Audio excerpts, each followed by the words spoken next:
Greek Esther chapter 2.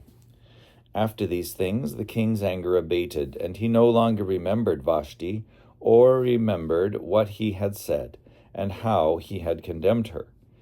Then the king's servant said, "Let beautiful and virtuous young women be sought out for the king. The king shall appoint officers in all the provinces of his kingdom, and they shall select beautiful young virgins to be brought to the harem in the city of Susa. Let them be entrusted to the king's eunuch, who is in charge of the women, and let ointments and whatever else they need be given them. And the woman who pleases the king shall be queen instead of Vashti." This pleased the king, and he did so. Now there was a Jew in the city of Susa whose name was Mordecai, son of Jair, son of Shimei, son of Kish, of the tribe of Benjamin. He had been taken captive from Jerusalem, among those whom King Nebuchadnezzar of Babylon had captured. And he had a foster child, the daughter of his father's brother, Aminadab, and her name was Esther. When her parents died, he brought her up as a wife for himself. The young woman was beautiful in appearance. So when the decree of the king was proclaimed, and many young women were gathered in the city of Susa in custody of Guy, Esther also was brought to Guy, who had custody of the women. The young woman pleased him and won his favor, and he quickly provided her with ointments and her portion of food, as well as 7 young women chosen from the palace. He treated her and her maids with special favor in the harem. Now Esther had not disclosed her people or country, for Mordecai had commanded her not to make it known, and every day Mordecai walked in the courtyard of the harem to see what would happen to Esther. Now the period after which a young woman was to go to the king was 12 months.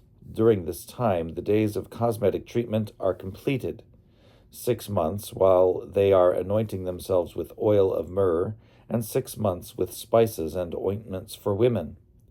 Then she goes in to the king. She is handed to the person appointed, and goes with him from the harem to the king's palace. In the evening she enters, and in the morning she departs to the second harem, where Guy, the king's eunuch, is in charge of the women, and she does not go in to the king again unless she is summoned by name.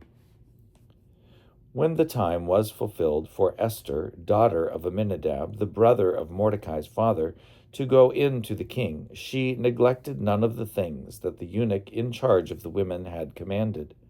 For Esther found favor in the eyes of all who saw her.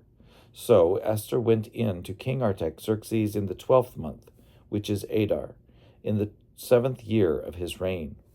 And the king loved Esther passionately, and she found favor beyond all the other virgins, and he put on her the queen's diadem. Then the king gave a drinking party lasting 7 days for all his friends and the officers to celebrate his marriage to Esther, and he granted a remission of taxes to those who were under his rule. Meanwhile, Mordecai was serving in the court. Esther had not disclosed her country, for thus Mordecai had instructed her to fear God and keep his laws, just as she had done when she was with him. So Esther did not change her way of life. Now, 2 of the king's eunuchs, who were chief bodyguards, were upset because of Mordecai's advancement, and they plotted to kill King Artaxerxes. The matter became known to Mordecai, and he warned Esther, who in turn revealed the plot to the king. He investigated the 2 eunuchs and hanged them.